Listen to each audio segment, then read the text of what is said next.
وعلى ذلك لمن الشاهدين والشاكرين والذاكرين والحمد للہ رب العالمین۔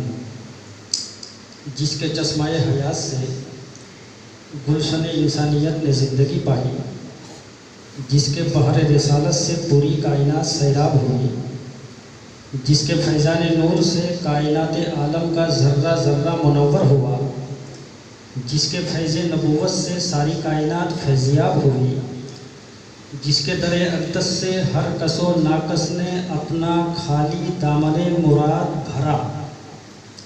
آئیے اسی محسن انسانیت کی بارگاہ میں، اسی رہنمائے آدمیت کی بارگاہ عظیم المرتبت میں درود پاک کا نذرانہ بانداز علمانہ پیش کریں۔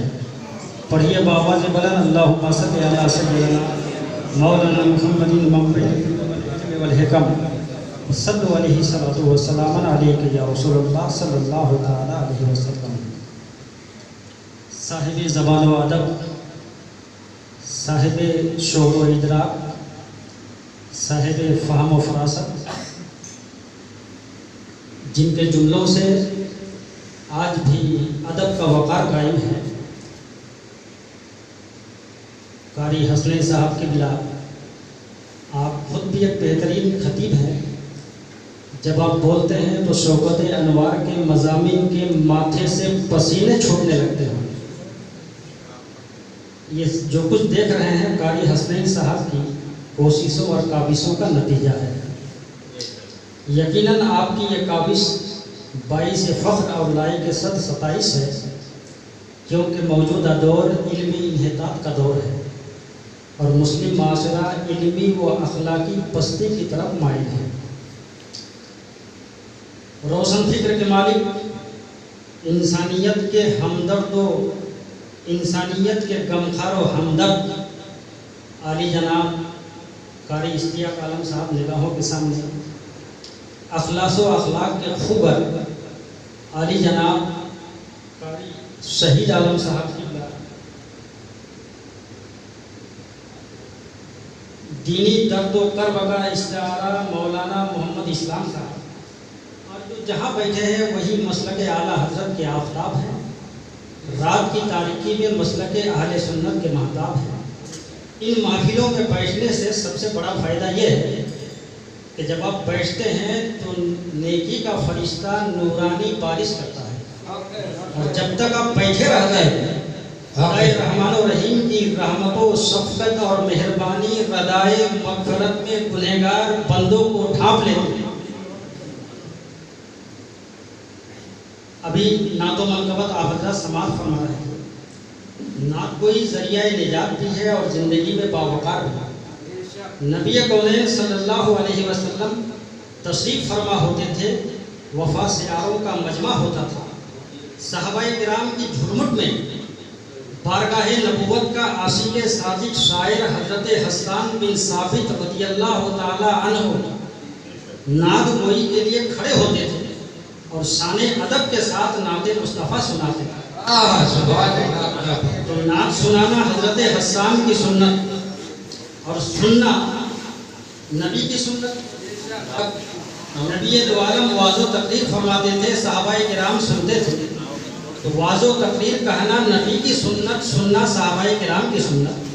سنیوں تم خوش نصیب ہو کہ ایک ہی محفل میں نبی کی بھی سنت ادا کر رہے ہو، صحابہ کرام کی بھی سنت ادا کر رہے ہو اور حضرت حسان کی بھی سنت ادا کر رہے ہو۔ اس کو محبت سے لبریز اور دل کو چھو لینے والا شعر ذرا سماعت کیجئے کہ خوابوں میں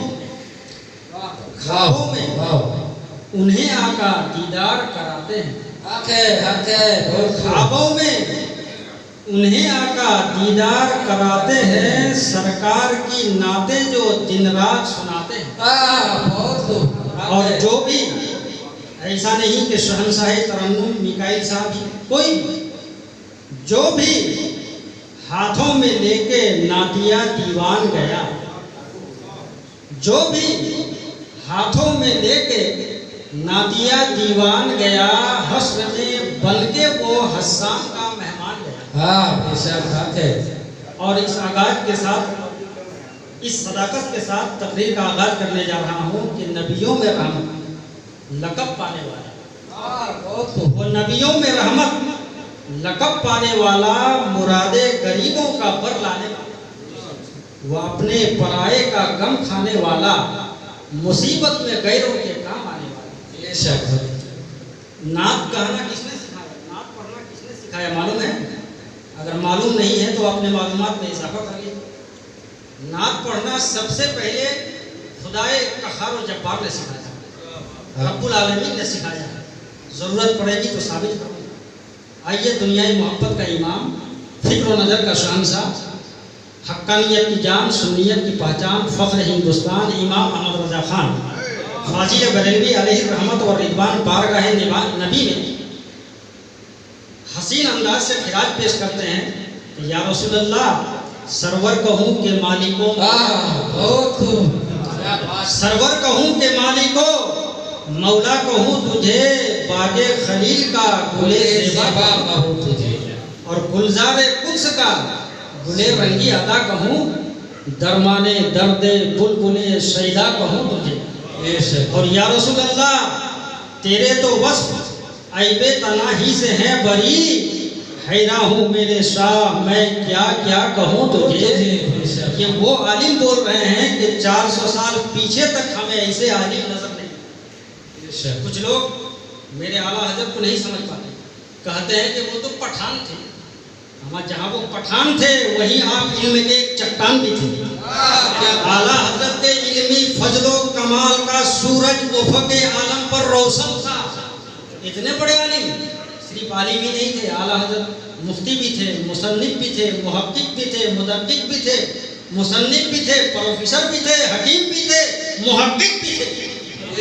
بڑے محقق تحقیق کریے، اعلیٰ حضرت لکھتے ہیں کہ جس انڈیا میں ہم لوگ رہتے ہیں، یہ ہمارا وطن جو کہ مختلف مذاہب اور لاتعداد ثقافتوں کا پرامن خطہ ہے، اس انڈیا میں جب سورج نکلتا ہے تو ٹمپریچر 66 ڈگری ہوتا ہے، اور جب 66 یہ اللہ کے نام کا عدد ہے، اور جب سورج ڈوبتا ہے تو ٹمپریچر 92 ڈگری ہوتا ہے۔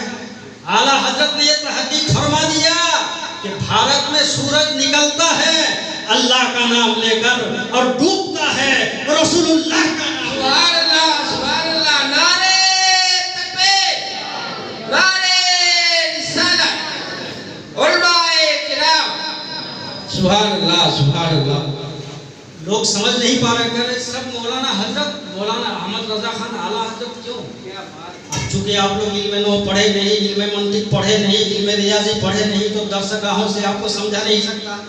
اس لیے اتنا تو سمجھ لو کہ اعلیٰ حضرت اعلیٰ ہے اپنے تجدیدی کارنامے کی بنیاد پر، اعلیٰ حضرت اعلیٰ ہے فقہ اور کلام کے الجھے ہوئے معرکۃ الآراء مسائل کو سلجھانے کی بنیاد پر، اعلیٰ حضرت اعلیٰ ہے دین کے نام پر بے دین بنانے والی تحریک کو بے نقاب کرنے کی بنیاد پر۔ اتنے بڑے عالم، کسی میدان میں کوئی جواب نہیں۔ نعت گوئی کے میدان میں دیکھ لیجیے، انفرادی حیثیت رکھتے ہیں۔ امراء القیس بہت بڑے شاعر کا نام، متنبی بہت بڑے شاعر کا نام، طرفہ بہت بڑے شاعر کا نام، نابغہ بہت بڑے شاعر کا نام، غالب بہت بڑے شاعر کا نام، اقبال بہت بڑے شاعر کا نام، حضرت امیر خسرو بہت بڑے شاعر کا نام، مگر تمام شعراء کے کلام کو ایک پلے میں رکھو اور امام احمد رضا خان فاضل بریلوی کی نظم مصطفیٰ جان رحمت پہ لاکھوں سلام کا ایک مصرع ایک پلے میں رکھو۔ محمد حسین دیناجپوری کا دعویٰ یہ ہے کہ تمام شعراء کے کلام مغلوب ہو جائیں گے، مگر اعلیٰ حضرت کی نظم مصطفیٰ جان رحمت پہ لاکھوں سلام کا ایک مصرع سب سے بھاری نظر آئے گا۔ یہ بھی اسی جرس کی ہے آواز، اور میرے اپنے مصطفیٰ تیرا قلم دشمنان مصطفیٰ کے واسطے شمشیر۔ فتاوی کے میدان میں دیکھ لیجئے، کوئی جواب نہیں۔ آپ کے فتاوی کی مقبولیت کا یہ عالم کہ اپنے تو اپنے اغیار بھی فائدہ حاصل کر رہے ہیں۔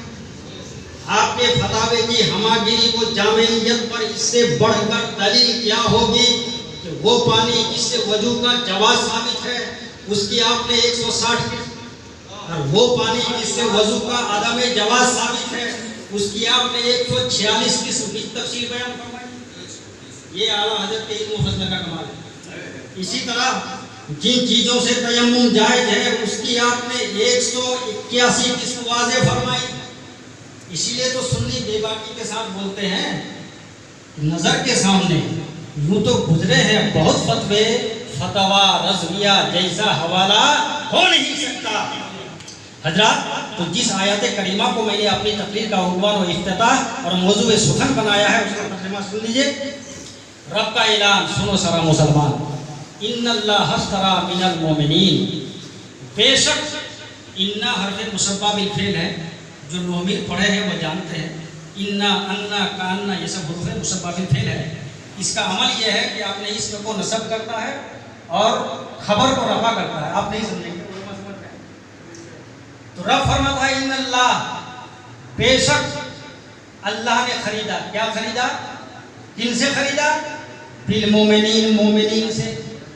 کیا خریدا؟ انفسہم، مومنین کی جانوں کو خریدا، واموالہم، اور ان کے مالوں کو خریدا۔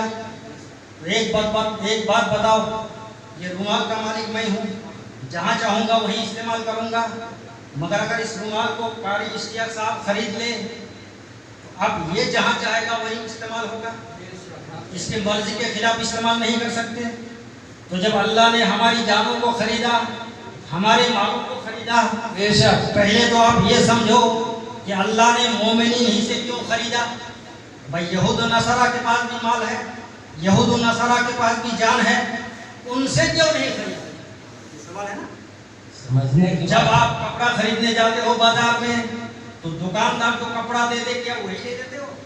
نہیں نا، جو آپ پسند کرتے ہو اسی کو نہ لیتے ہو۔ تو اللہ نے مومنین سے جان اس لیے خریدا کہ مومنین کی جانوں کو اللہ کو پسند ہے، مومنین کے مالوں کو اللہ کو پسند ہے، اس لیے اللہ نے مومنوں ہی سے خریدا، یہود و نصارہ سے نہیں خریدا۔ اور جب اللہ نے خریدا تو ہماری جان کا مالک اللہ، ہمارے مال کا مالک اللہ، تو اس مال کو وہی خرچ کرو گے جہاں رب کی رضا شامل ہے، اس مال کو وہی خرچ کرو گے جہاں پر رب کی مرضی شامل ہوگی۔ اب ہم سنت ادا کرنے چلتے ہیں، جیسے بچوں کی شادی کراتے ہیں، نبی نے فرمایا کہ نکاح میری سنت ہے، تو سنت ادا کرنے چلتے ہیں، مگر ایک سنت کے پیچھے کتنے بدعات و منکرات کو ہم دعوت دے رہے ہیں۔ سب سے پہلے تو ہم کارڈ چھپاتے ہیں۔ کارڈ کا مطلب کیا ہے؟ مطلب یہ ہے کہ لوگوں کو بلانا، دعوت دینا۔ تو جو کارڈ آپ 60 روپیہ میں چھپا رہے ہیں وہ کارڈ کو آپ 10 روپیہ میں بھی چھپا سکتے ہیں۔ 70 روپیہ 80 روپیہ میں چھپا کے آپ نے کیا غلط کیا معلوم ہے؟ ان المبذرین کانوا اخوان الشیاطین، فضول خرچ کرنے والا شیطان کا بھائی۔ سب سے پہلے آپ نے شیطان کی اتباع کر لی۔ تو ہم مال وہاں خرچ کر رہے ہیں جہاں رب کی رضا شامل نہیں ہے، لیکن خرچ کہاں کرنا چاہیے؟ اس لیے کہ اس مال کا مالک اللہ ہے۔ خرچ وہاں کرنا چاہیے جہاں رب کی رضا شامل ہو۔ بے شک رب کی رضا مدرسوں میں شامل ہے، رب کی رضا مسجدوں میں شامل ہے، رب کی رضا یتیموں پہ شامل ہے۔ اس لیے دولت کو خرچ وہاں کرو جہاں رب کی راضی شامل ہے۔ یہاں پر اپنے دولت کو خرچ کرتے جاؤ گے، بگڑا مقدر سوال۔ سبحان اللہ، کیا بات ہے۔ اور جان کو بھی وہاں خرچ کرو جہاں رب کی رضا شامل ہو، اس لیے کہ جان کا مالک اللہ ہے، آپ نہیں ہیں، اللہ نے آپ سے خریدا ہے۔ بِأَنَّهُمُ الْجَنَّةُ، جنت کے بدلے خریدا۔ اب کوئی گھر میں جھگڑا ہوا، لڑائی ہوئی، تو جا کے ٹرین میں کٹ کے جان دے دیتا ہے، تو آپ کیا کہتے ہو؟ اچھی موت مرا؟ یہی نہ کہتے ہو کہ حرام موت مرا۔ کیوں حرام موت مرا؟ اس لیے کہ جان کو اللہ نے خریدا، تو جان کو تو دینا ہی ہے وہاں تو جہاں رب کی رضا شامل ہو، رب کی مرضی شامل ہو۔ گھر میں جھگڑا ہوا، زہر کھا کے لقمہ اجل بن گیا، موت کی نیند سو گیا، اچھی موت مرا؟ نہیں۔ خودکشی کر لیا، اچھی موت مرا؟ نہیں، حرام موت مرا۔ کیوں؟ اس لیے کہ رب کی رضا وہاں شامل نہیں۔ تو جان تو دینا ہی ہے، مگر وہاں تو جہاں رب کی رضا شامل ہو۔ جان دینا ہے، کربلا والوں کے وفادار بن کے جان کو دو، تاکہ جب تک زندہ رہو گے، عبادت میں رہو گے، مر جاؤ گے تو سیدھے جنت میں رہو گے۔ سبحان اللہ، کیا بات ہے، بہت۔ آج جو ہماری تباہی و بربادی ہے، قاری حسن صاحب نے کہا کہ حضور حضرت اصلاح معاشرہ پر بولیے، کیا بولوں، کون سے خطابت کروں؟ جس طرف نگاہ اٹھا کے دیکھتا ہوں نسیمن اجڑا ہوا دکھائی دیتا ہے۔ آئیے نعرے تکبیر، اللہ اکبر، رسالت، یا رسول اللہ، خطیب ہندوستان زندہ باد۔ اجڑا ہوا دکھائی دیتا ہے۔ آج ہماری بربادی و تباہی